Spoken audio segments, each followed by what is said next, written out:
अण्णाभाऊ साठेंच्या एकूण सगळ्या साहित्य संपदेमध्ये फकीरा ही कादंबरी अत्यंत महान कलाकृती आहे आणि ही कादंबरी अण्णाभाऊंनी डॉक्टर बाबासाहेब आंबेडकरांच्या झुंजार लेखणीला अर्पण केलेली आहे।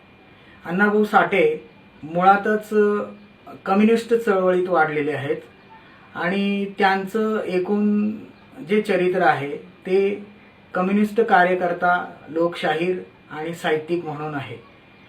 परंतु वर्गीय चळवळीत वाढत असताना त्याच काळात त्यांच्या समोर डॉक्टर बाबासाहेब आंबेडकरांची जाती अंताची चळवळ समांतरपणे सुरू होती आणि या चळवळीचं अण्णाभाऊंना महत्त्व कळालेलं होतं आणि या दोन्ही चळवळी, वर्गीय आणि आंबेडकरी चळवळी, या एकत्रित याव्या आणि भारतातल्या वर्ग आणि जातीच्या मुक्तीची प्रश्न सोडवण्यासाठी काही एक मार्ग निघावा, या एका भूमिकेतनं अण्णाभाऊ साठे यांनी बाबासाहेब आंबेडकरांच्या महापरिनिर्वाणानंतर जी कादंबरी लिहिली ती अर्थात फकीरा, आणि ही फकीरा प्रकाशित झाली 1959च्या दरम्यान आणि तिची अर्पण पत्रिका ही बाबासाहेब आंबेडकरांना त्यांनी अर्पण केलेली आहे। या कादंबरीच्या निमित्ताने अनेक असे वाद जन्मालाही आले की अण्णाभाऊंना एका बाजूला टोकाला जाऊन आंबेडकरी लेखक किंवा दुसऱ्या टोकाला जाऊन ते वर्गवादी किंवा कम्युनिस्ट लेखक, अशा दोन्ही टोकांमध्ये अण्णाभाऊंना पाहिलं जात आहे आणि साहित्यामध्ये तशा चर्चाही झडत आहेत। परंतु या कादंबरीचं एक अनन्यसाधारण असं महत्त्व आहे आणि ही कादंबरी वर्ग आणि जाती या महत्त्वाच्या सामाजिक वास्तवाला ती भिडते। या कादंबरीचा जो नायक आहे फकीरा, तो अर्थात अण्णाभाऊ साठेंचा नात्याने मामा आहे, म्हणजे आईचा भाऊ आहे तो।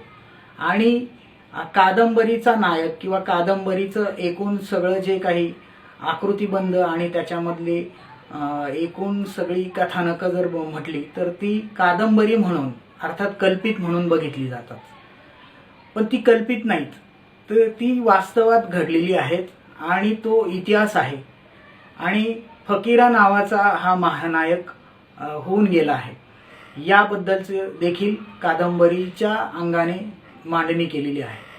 मुख्य प्रश्न हा देखील आता ह्या काळात विचारला जाऊ शकतो की जे आज अण्णाभाऊ साठेंचं हे जन्मशताब्दी वर्ष आहे आणि त्यानिमित्ताने ही चर्चा करताना आपल्याला हे बघता येईल की फकीरा नावाचा हा जो कोणी बंडखोर महानायक आहे तो वाटेगावच्या, सांगली जिल्ह्यातल्या वाटेगावच्या एका छोट्या खेड्यामध्ये, जे खेडं अर्थातच एका अर्थानं दोन नद्यांच्या संगमामधल्या खोऱ्यात आहे, कृष्णा आणि वारणा, आणि वारणा आणि कृष्णाच्या खोऱ्यामधला हा एक इंग्लिश संज्ञेप्रमाणे म्हणायचं जर झाला तर रॉबिनहूड या अर्थानं बघितला जातो। आणि त्याचबरोबर साहित्यामध्ये ज्या चर्चा होतात की फकीरा एकाच वेळी जातीव्यवस्थेच्या विरुद्ध लढताना दिसतो आणि त्याचबरोबर त्या काळामध्ये म्हणजे 19व्या शतकाच्या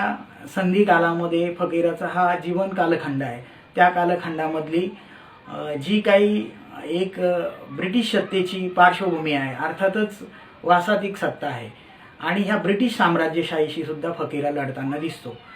जे काही साहित्यातली समीक्षा करण्यात आलेली विशेषतः फकीराच्या निमित्ताने, त्याच्यामध्ये विशेषतः उल्लेख जर करायचा झाला तर ते मधुकर वाकोडे एक आहेत, त्यानंतर शरद पाटील आहेत आणि अनेक असे मान्यवर आहेत की ज्यांनी फकीरा या कादंबरीला केंद्र करून अण्णाभाऊ साठेंच्या या एकूण वैचारिक दिशेचा आणि एकूण साहित्याच्या वैचारिकतेचा शोध घेण्याचा प्रयत्न केलेला आहे। मुद्दा असा आहे की मधुकर वाकोडेंच्या एका लेखामध्ये असं म्हटलेलं आहे की फकीरा ही कादंबरी जेव्हा आपण वाचतो तेव्हा ती आपल्याला भारावून टाकते।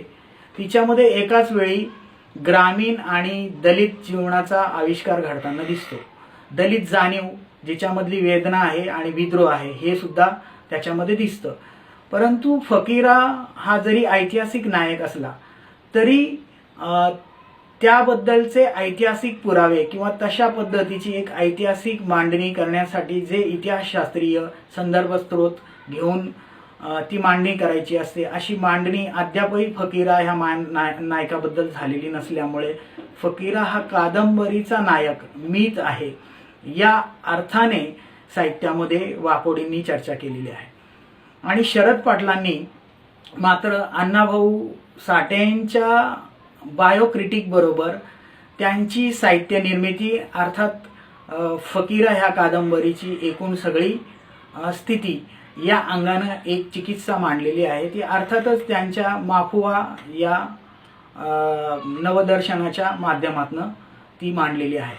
शरद पाटील असं म्हणतात की अण्णाभाऊ डाव्या चळवळीत वाढलेले असल्यामुळे आणि त्यांना एकूण त्यांचं जीवन हे जाती व्यवस्थेत गेलेलं असल्यामुळे त्यांच्या निर्मितीमध्ये जात आणि वर्गाचा पेच निर्माण झालेला आहे. त्याच्यामुळे फकीरामध्ये टोकदार असं जातीय वास्तव प्रकटताना दिसत नाही आणि मग ते थोडे वर्गीय अंगाने फकीराची मांडणी करतात. असा अर्थाचा एक लेख शरद पाटील यांनी फार पूर्वी लिहिलेला होता आणि त्यानंतर त्यांनी त्या लेखाला नकारात्मक संबोधत नंतरच्या कालखंडामध्ये आपण विधायक मांडणी करत आहोत असं म्हणून त्यांनी एक मांडणी केली आणि त्यांनी सांगितलं की फकीरा हा त्या काळातील दलित किंवा पूर्वास्पृश्य जाणीवेचा हा बंडखोर नायक आहे आणि तो जाती व्यवस्थेच्या विरोधात लढतो. अर्थात दलित जाती ज्या अस्पृश्य जाती आहे पूर्वीच्या, त्या गावकुसाच्या बाहेर राहतात आणि त्यांच्याकडे कुठल्याही प्रकारची संपत्ती जमीन नसल्यामुळे जी जाती व्यवस्थेने त्यांना अधन ठेवलेलं आहे, अशा अवस्थेमध्ये त्यांची एक वर्गीय स्थिती पण निर्माण होते. अर्थात ते शेतमजूर निम्न वर्ग पण बनतात आणि निम्न जाती पण बनतात आणि ह्या वर्ग जातीचा असा एक आकृतिबंध तयार झाल्यामुळे फकीरा या वर्ग जातीच्या निम्न तबक्यातला महानायक म्हणून पुढे येतो असं त्यांच्या मांडणीतनं त्यांनी पुढे व्यक्त केलेला आहे. मुद्दा हा आहे की फकीरा हा जो महानायक आहे त्याचं जे वास्तव आहे ते अर्थात दलित जाणीवेच्या अंगानं प्रकट होतं का याच्यावर खूप घमासाम चर्चा झालेली आहे.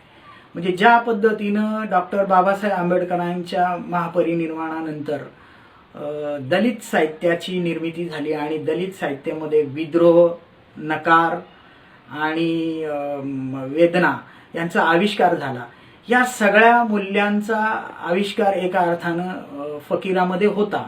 परंतु फकीरामध्ये जी दलित साहित्यामध्ये केंद्रीभूत असणारी जी आंबेडकरी जाणीव आहे ती मोठ्या प्रमाणामध्ये दिसत नाही जाती व्यवस्थेच्या विरोधात लढताना. त्यामुळं फकीरा हा आपल्या जमातीचा एक नेता म्हणून जुलूम करणारी सत्ता, त्या काळातली इंग्रजी सत्ता, तिच्या विरुद्ध लढताना असं एक कादंबरीतनं तिचं एक कथानक स्वरूप उभं राहतं. हे आपण बारकाईनं बघितलं पाहिजे. दुसरा मुद्दा याच्यामध्ये हा देखील अधोरेखित करायला पाहिजे, तो पश्चिम महाराष्ट्रात विशेषतः दक्षिण पश्चिम महाराष्ट्राच्या ह्या पट्ट्यामध्ये अनेक प्रकारचे असे जे काही विद्रोह झाले त्याच्यामध्ये फकीरा असेल आणि त्याचबरोबर सत्तू भोसले असेल. सत्तू भोसलेंवर देखील अण्णाभाऊ साठेंनी जी कादंबरी लिहिलेली आहे ती वारणेचा वाघ, आणि वारणेच्या खोऱ्यामध्ये दुसरा हा जो महानायक आहे तो आहे सत्तू भोसले. साधारण 1940च्या दरम्यान सत्तू भोसलेला इंग्रज सरकारनं फासावर दिलेलं आहे पकडून. सत्तू भोसले जो आहे तो ऐतिहासिक पुरुष आहे आणि सत्तू भोसले हा गरीब मराठा कुटुंबात, शेतकरी कुटुंबात जन्माला आलेला एक बंडखोर तरुण होता. काही काळ त्याने लष्करात नोकरी केलेली होती आणि ज्या वेळेस तो गावाकडे परत आला त्यावेळेस त्याला त्या गावामध्ये कुमज नावाचं गाव आहे, त्या गावामध्ये एक चौगुला गाव पाटील एका दलित स्त्रीला, महार गर्भवती तरुण स्त्रीला मारहाण करत, अत्यंत वाईट पद्धतीनं मारहाण करताना दिसतो. आणि त्याच्यामुळे हा सत्तू भोसले चिडला आणि त्यानं त्या गाव चौगुल्याला सांगितलं की तू अशा पद्धतीनं ह्या स्त्रीवर अत्याचार करू नको. परंतु त्या चौगुल्याने त्याचं म्हणणं ऐकून घेतलं नाही आणि उर्मटपणे मगरुरीने त्याला उत्तर दिलं. आणि त्यामुळे चिडून जाऊन सत्तू भोसले सारख्या बंडखोर नायकाने कुऱ्हाड घेऊन चौगुल्याचा खून केला आणि त्यानंतर तो जंगलात पळून गेला. तिथून सत्तू भोसलेने नंतर स्वतःची एक टोळी तयार केली. ब्रिटिश रेकॉर्डमध्ये सत्तू भोसले हा फरारी दरोडेखोर मानला जातो. परंतु दक्षिण पश्चिम महाराष्ट्राच्या ह्या वारण्याच्या खोऱ्यामध्ये सत्तू भोसले हा एक बंडखोर नायक आहे, फरारी बंडखोर नायक आहे. आणि लोकप्रिय ज्याला पॉप्युलर संस्कृती म्हणतो त्याच्यामध्ये तमाशा असेल, लोककथा असतील, गाणी असतील, याच्यामध्ये सत्तू भोसलेचं एक वर्णन येतं. या सत्तू भोसलेवर अण्णाभाऊ साठेंनी कादंबरी लिहिली आहे. सत्तू भोसलेची ऐतिहासिकता अशी आहे की सत्तू भोसले चा एक महत्त्वाचा संदर्भ भाऊराव पाटलांच्या जीवनामध्ये येतो. भाऊराव पाटलांच्या जीवनावर फुले आणि शाहू महाराजांचा प्रभाव आहे. परंतु ते लहान असताना जेव्हा सांगलीच्या ह्या वारण्याच्या खोऱ्यामध्ये वाढत होते तेव्हा ते लहानपणी सत्तू भोसलेला मामा म्हणत आणि त्याच्या अंगाखांद्यावर ते खेळलेले होते. आणि नंतर पुढे जेव्हा भाऊराव पाटलांचं चरित्र लिहिलं गेलं तेव्हा भाऊराव पाटलांनी त्या चरित्रामध्ये असं सांगितलं की मला बंडखोरीची पहिली प्रेरणा ही सत्तू भोसल्यांकडनं मिळाली.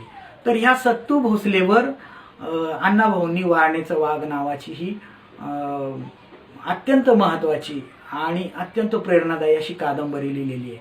मला कुठेतरी असं वारंवार जाणवतं इतिहासामध्ये जसं सत्तू भोसले एका अर्थानं क्रांतिकारी बंडखोर नायक म्हणून उभा राहिला, जो ब्रिटिश साहित्यामध्ये ज्याला रॉबिनहूड म्हटलं जातो, तो आपण आजच्या आपल्या जातीच्या समाजामध्ये वेगळ्या पद्धतीनं बघितलं जातं की जो स्त्रियांचा आदर करतो, जो श्रीमंत सावकारांना लुटून त्यांच्याकडची संपत्ती घेऊन आपल्या गरीब जनतेमध्ये जाऊन वाटतो, अशा पद्धतीचा सत्तू भोसले नायक आहे. आणि हा सत्तू भोसले त्या काळामध्ये फकीराचा देखील मित्र आहे आणि अनेक अडीअडचणीमध्ये फकीरा आणि सत्तू भोसले हे एकमेकांना मदत करताना दिसतात. एकदा तर पोलिसांनी घेराव घातल्यानंतर सत्तू भोसले पकडला जाणार अशी स्थिती असते. अशा वेळी फकीरा आपली स्वतःची टोळी घेऊन सत्तू भोसलेला सोडवतो. असंही चित्र कादंबऱ्यांमधून येताना दिसतो. हा सगळा एका अर्थाने इतिहास आहे, पण तो कादंबरीच्या पातळीवर आपल्यासमोर उभा राहतो. म्हणून एक मोठं इतिहासामध्ये लेखन करणाऱ्या नव्या सगळ्या इतिहास संशोधकांना, अभ्यासकांना हे आव्हान आहे की सत्तू भोसलेचा आणि फकीराचा एक वेगळ्या अंगाने शोध घेतला पाहिजे. इतिहासामध्ये एक दुसरं प्रतिबिंब असं दिसतं, मला तर असं वाटतं कधी कधी की जेव्हा पश्चिम महाराष्ट्रामध्ये 1942च्या लढ्यानंतर नाना पाटलांचं जे प्रतीक उभं राहिलं किंवा नाना पाटलांचा जो संघर्ष उभा राहिला, क्रांतिसिंह नाना पाटलांचा संघर्ष, तो क्रांतिसिंह नाना पाटलांचा संघर्ष आणि सत्तू भोसलेचा संघर्ष याचं एक काय म्हणता येईल एक समीकरण आपल्याला साहित्य आणि इतिहासाच्या अंगाने नीट समजून घेतलं पाहिजे. ते खूप महत्त्वाचं आहे. हे एक महत्त्वाची वेगळी अशी जाणीव अण्णाभाऊ साठे यांच्या साहित्यामध्ये आहे की ज्यांना क्रांतिसिंह नाना पाटलांचं आकर्षण आहे आणि त्याचबरोबर सत्तू भोसलेचं देखील आकर्षण आहे. परंतु आपला महत्त्वाचा मुद्दा ह्या सगळ्या अंगानं वारणा आणि कृष्णाच्या खोऱ्यामध्ये आहे. जसा सत्तू भोसले हा शेतकरी मराठा जातीतला गरीब स्तरातला बंडखोर नायक आहे आणि तो जाती व्यवस्थेच्या विरोधात आणि जमीनदारी, शेती, शेतकरी आणि त्यावेळेच्या एकूण वास्तवाच्या विरोधात लढताना दिसतो. आणि त्याची सगळी नियंत्रण व्यवस्था त्या काळामध्ये जाती व्यवस्थेतले शास्ते आणि ब्रिटिश नोकरशाही असं ते एक संयुक्त एक असं शासन आहे, त्याच्या विरुद्ध सत्तू भोसले लढतो. हेच थोडंसं वेगळ्या अंगाने जर बघितलं तर फकीरा हा वाटेगावच्या मांग वाड्यात जन्माला आलेला नायक आहे आणि हा देखील 19व्या शतकाच्या संधी काळाच्या दरम्यानच आहे. त्याच्यामध्येच त्या दरम्यानच फकीराला जेव्हा ब्रिटिश सरकारने दारकूण करून पकडलं आणि त्याला मृत्यूदंड दिला. अर्थात अण्णाभाऊंच्या कादंबरीमध्ये शेवटाला फकीराचा मृत्यू प्रतिकात्मक मांडलेला आहे. तो ऐतिहासिक अंगाने पूर्णपणे स्पष्टपणे तो मांडलेला नाही आहे. परंतु ही जी काही फकीराची स्टोरी आहे, कथानक जे आहे, ते अनेक लोक मिथ या अर्थानं बघतात, आख्यायिका या अर्थानं बघतात, किंवा लोकांच्या एकूण सगळी जी काही एक जनसंस्कृती असते त्या जनसंस्कृतीमध्ये चालत आलेल्या ज्या काही एकूण परंपरेने मौखिक परंपरा असतात, त्या कथेचा भाग, त्यातल्या गाण्याचा भाग, त्यातल्या दंतकथेचा भाग म्हणून बघतात. परंतु ह्या सगळ्या एकूण लोकसंस्कृतीच्या एक मौखिक परंपरेचा एक आधार घेऊन, त्याचबरोबर अण्णाभाऊंनी मांडलेला कादंबरीतला एक आशय घेऊन आर्काइव्हमध्ये जाऊन आणि वेगवेगळ्या पद्धतीनं जर का आपण हा शोध घेतला तर फकीरा हा ऐतिहासिक नायक आहे हे आपल्याला एक चांगल्या पद्धतीनं जनतेच्या समोर आणता येईल. आज वाटेगावमध्ये हे स्पष्टच आहे की जेव्हा आपण जातो आणि त्या मातंग वस्तीच्या बाजूला जिथं एक अशी गटार वाहते, त्या गटारीच्या बाजूला एक समाधी लागते.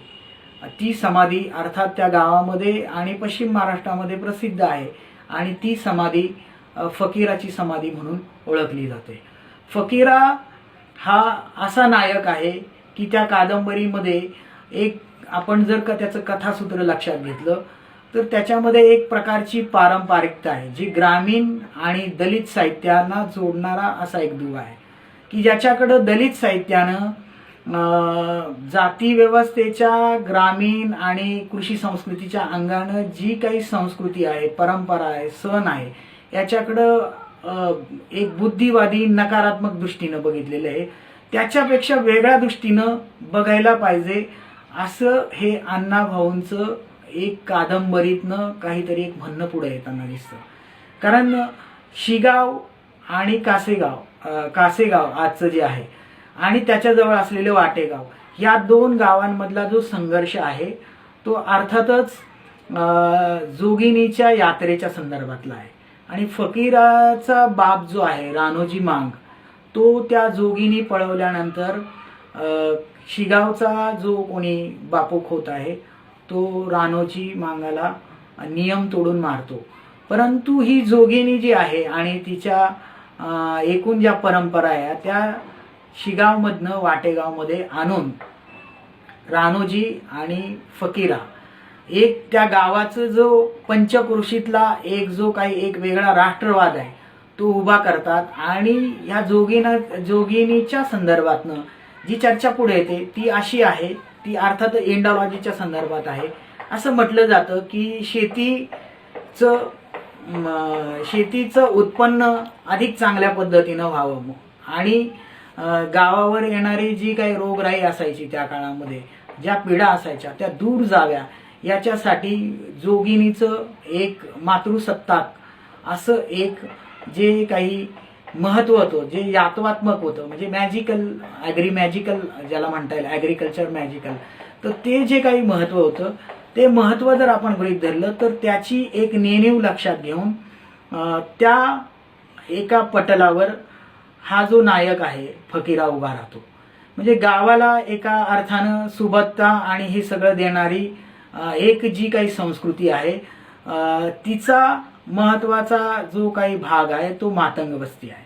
मातंग वस्तीचा इतिहास हा सामाजिक अर्थानं वेगळा समजून घेतला पाहिजे.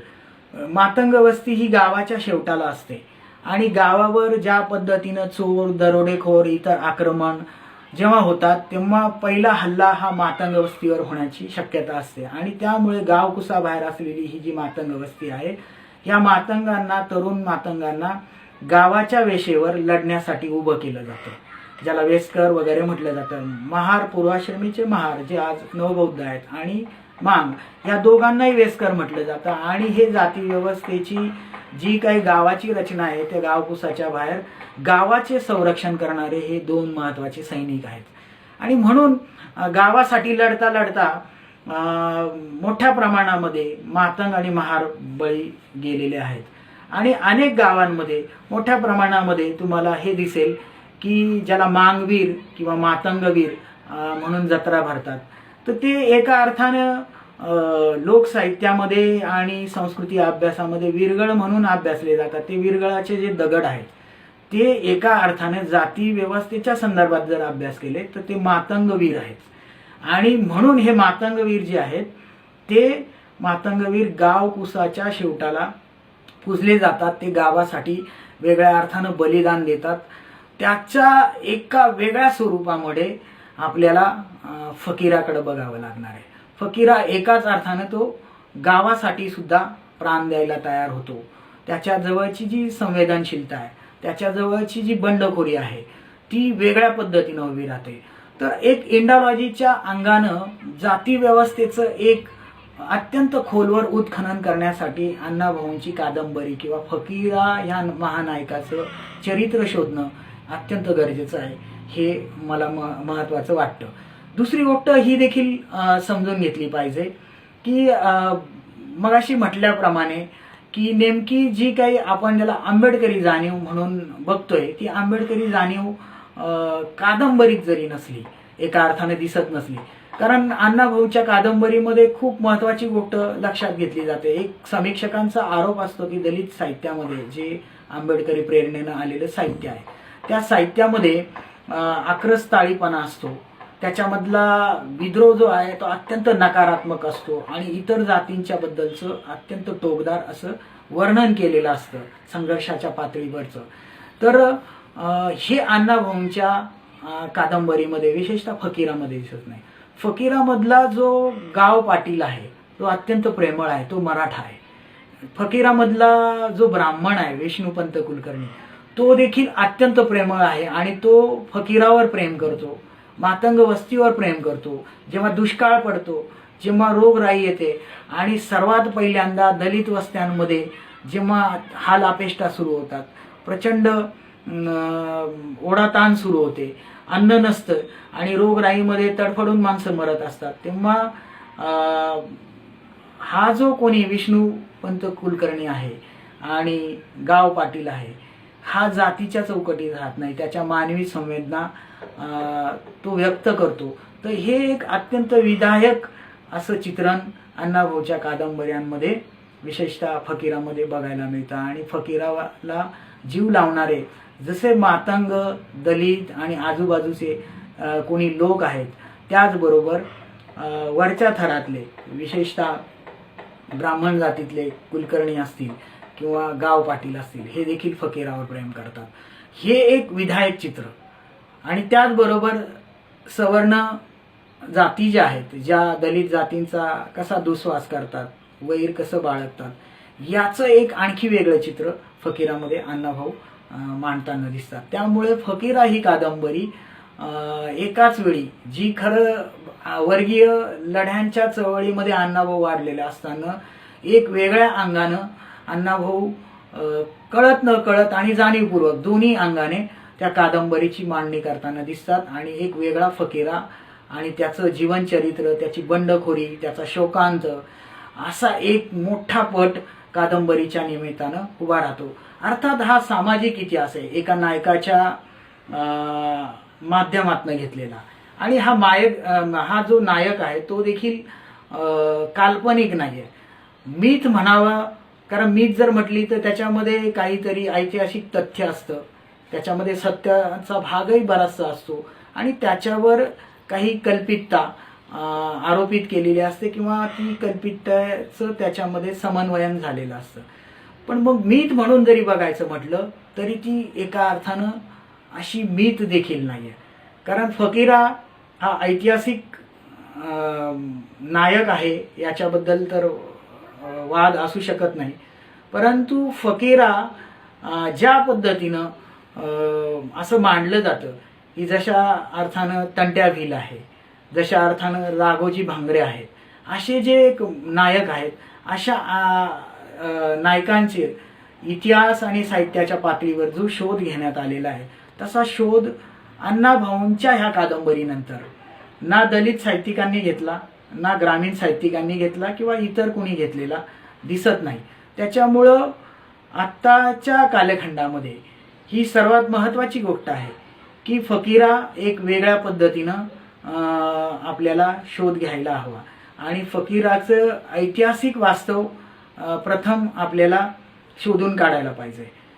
त्याचबरोबर सामाजिक इतिहासाच्या दृष्टीनं जाती व्यवस्था, त्या काळातील ब्रिटिशांचं राज्य आणि जातीय उतरंडीमधील सामाजिक संबंध, त्याच्यामधले शोषणाचा पट, हा सगळा संदर्भ घेऊन सामाजिक इतिहासाच्या दृष्टीनं फकीरा हा महानायक कसा आहे याची एक नवी उकल